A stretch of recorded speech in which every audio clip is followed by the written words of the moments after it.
This is a very important part of the overall U.S. macroeconomy. So if we look at the military-industrial complex, the biggest contractors, there are about 40 of them.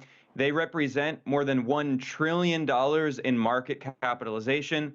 And we should keep in mind that many of these companies are publicly traded. Some of them are listed in the S&P 500, the stock market index of the biggest 500 companies in the U.S., listed in U.S. stock exchanges.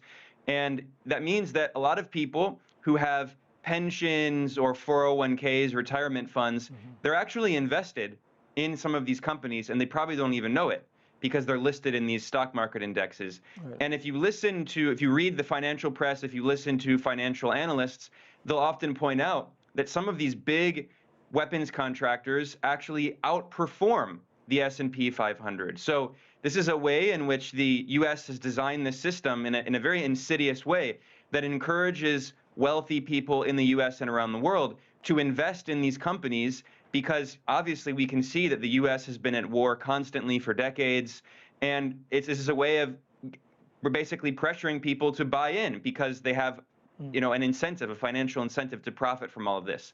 Now, you also mentioned another very important point, which is this idea that's known as military Keynesianism, that the U.S. government can give more and more contracts to these private companies, and it's a way of stimulating the economy. This is how they portray it.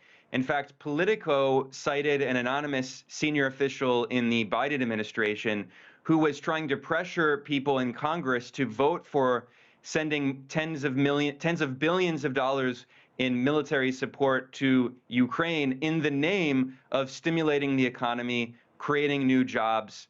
And it's true that, that this money is actually not going directly to Ukraine. The way it's often portrayed in the West is that this is some kind of benevolent humanitarian act. We're supporting Ukrainians.